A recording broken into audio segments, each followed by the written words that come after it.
نفل عبادات اور صدقہ کی اہمیت۔ صحیح بخاری حدیث نمبر 46۔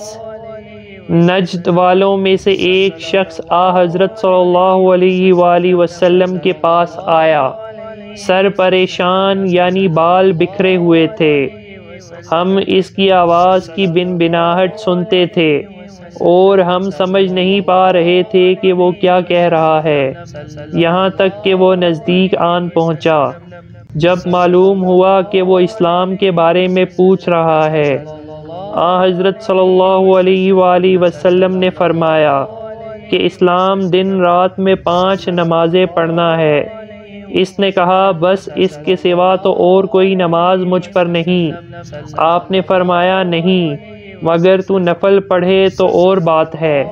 حضرت صلی اللہ علیہ وآلہ وسلم نے فرمایا، اور رمضان کے روزے رکھنا۔ اس نے کہا، اور تو کوئی روزہ مجھ پر نہیں ہے۔ آپ صلی اللہ علیہ وآلہ وسلم نے فرمایا، نہیں، مگر تو نفل روزے رکھے تو اور بات ہے۔ طلحہ نے کہا، اور حضرت صلی اللہ علیہ وآلہ وسلم نے اس سے زکوٰۃ کا بیان کیا۔ وہ کہنے لگا کہ بس اور کوئی صدقہ مجھ پر نہیں ہے۔ آپ صلی اللہ علیہ وآلہ وسلم نے فرمایا، نہیں، مگر یہ کہ تو نفل صدقہ دے تو اور بات ہے۔